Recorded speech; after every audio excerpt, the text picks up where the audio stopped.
So in the past couple of videos, I've tested out the difference between the FCC and the CE modes. Here in Scotland, we're flying my Mini 3.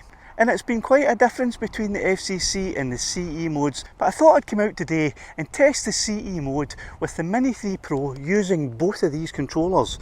The RM330 with the screen and the RC-N1 that you attach a device to.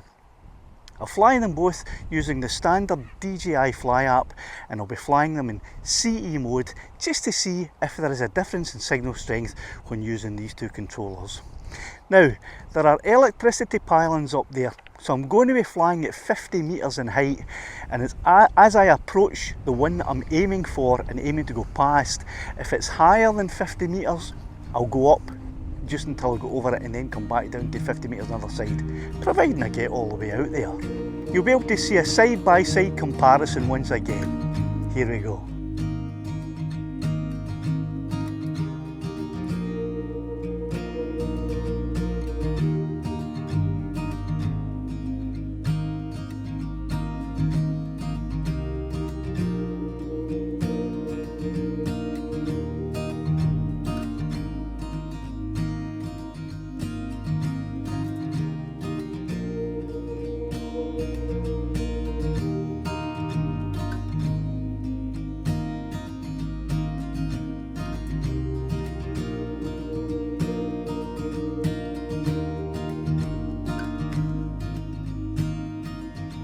Jinx, that's me again.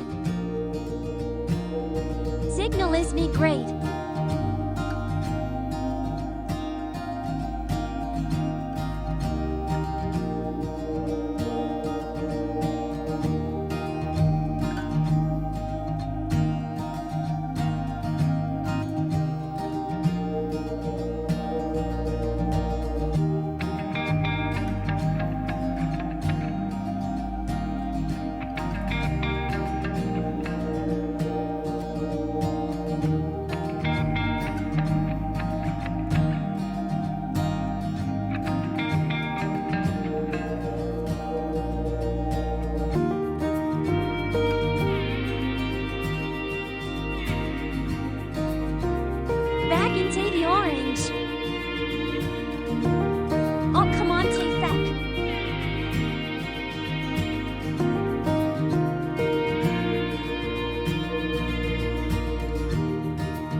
gone.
So what do I conclude from this?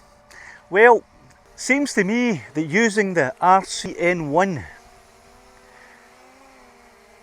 to fly the Mini 3 with gives you a better signal strength. It certainly means you can get a further range in a fairly rural environment with not a lot of interference. It seems like the signal strength is a lot better using the RCN1 than it is with the RM330, the fancy one with the screen.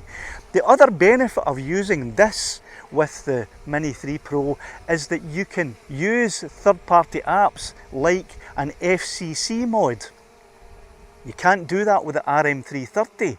So for anyone who's thinking about buying the DJI Mini 3 and they're wondering which remote control to get with it, I would absolutely recommend that you get the RCN1.